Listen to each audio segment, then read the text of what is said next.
Calling all units, calling all units. Donut Shop has a fresh dozen. Go ahead and take a 1040. So Hialeah Fire, if anybody doesn't know, it's a city right outside of Miami. The city of progress. I wanted to. He says Don't that to me. forget that. the city of progress. Let's build stuff on top of stuff and Yeah. not remove that stuff.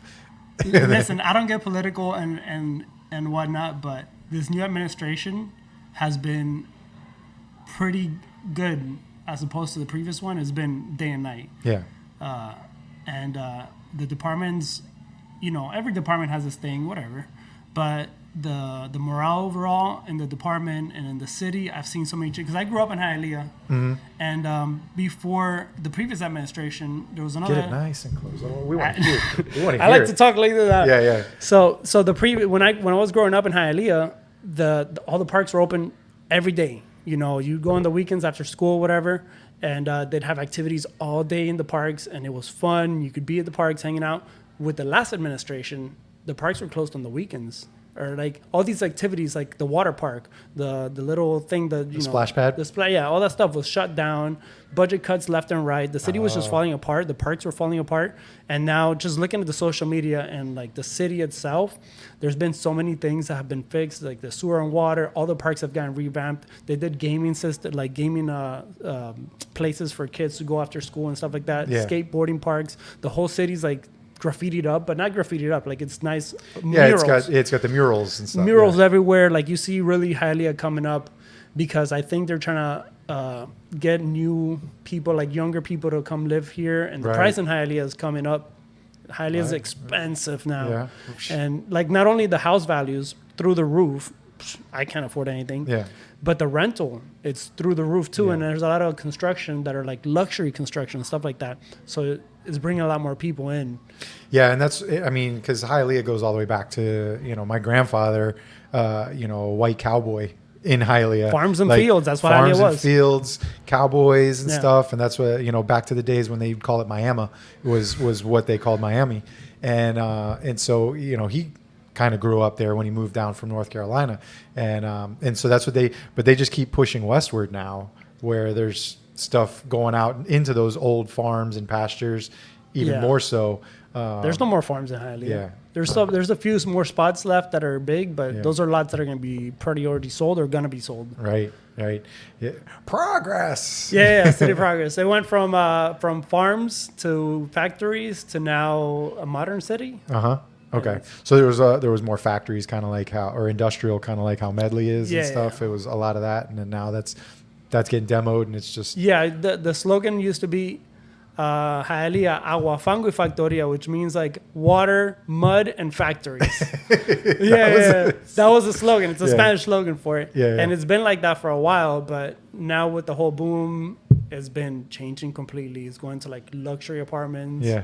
And we brought our own factory town. Have you heard of that? No. It's like the people from Story bought a whole giant area, like factories and stuff like that, and they turned it into like a EDM music festival where they do like Burning Man style things, but in a city. Jeez. It's huge. But like different than like Miami's music. Like, think of Ultra and Hialeah. Every weekend.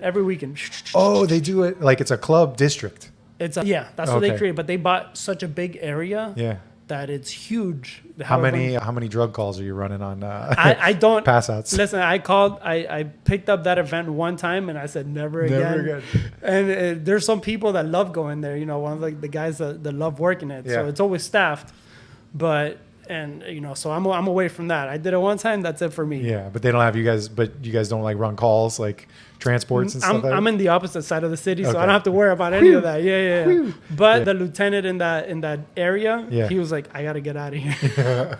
Because that station used to be like a chill station, and now it's not. So, in Florida, usually, like as you move west, at least on the east coast of Florida, as you move west, it kind of like chills you out, or you've got more chill areas, like less activity and stuff. So, if they spring stuff up like that, and you're kind of like, oh, man, And Medley was complaining about the noise. The noise.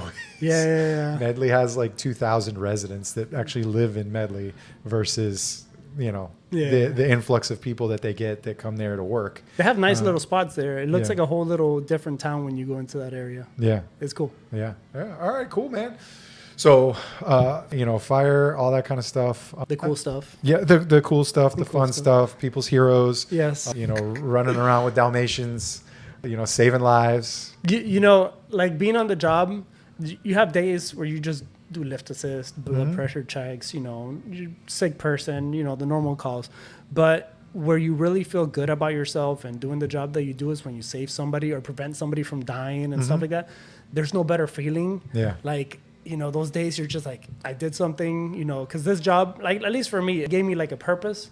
So when I do something good that saves somebody or helps somebody prevent them from dying, that's what we mainly do. A lot of times we prevent people from dying. You got to think of that. That's most of your calls are like that. It's life or death on every call. Me, it's hey, I got an email and I clicked on a link and then they got $5,000 out of my checking account, and I have to sit there and pull my hair out and look like Tommy Boy, getting frustrated because it's like this happened again, and Scammers out of control. They're out of control. They can't get me though. No, they get me.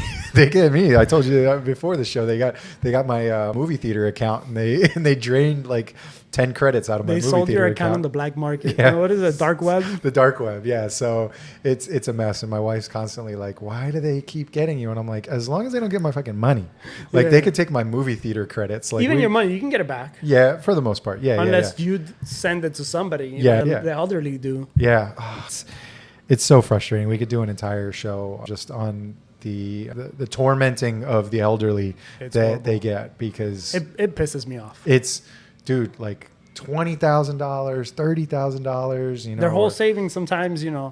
People, like a lady the other day was like, this man said he was coming to pick me up in an airplane, so I sent him $15,000. Yeah. He was gonna, she lived in an assisted living facility, and so he was gonna come and rescue me and scoop me up, and we were just like, oh my god, it's so, and you really don't know where these people are. Like they're doing it from wherever. That's why I was recommending to a friend the other day the movie Beekeeper with Jason Statham. If you haven't seen it, awesome movie.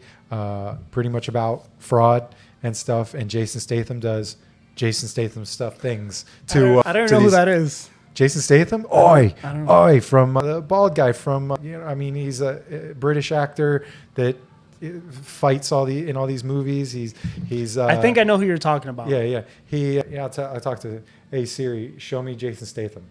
I love technology. Yeah, he's in that guy. Come on, man. Oh yes. Jason, the car guy. Yeah, car. Yeah, he was in some of the Fast and Furious movies. No, but he had. Isn't he like a deliver? Like the driver. Something like that. Hey, what's up, guys? If you like that clip, go over and check out the full episode at Donut Shop Podcasts. Link is down below in the description.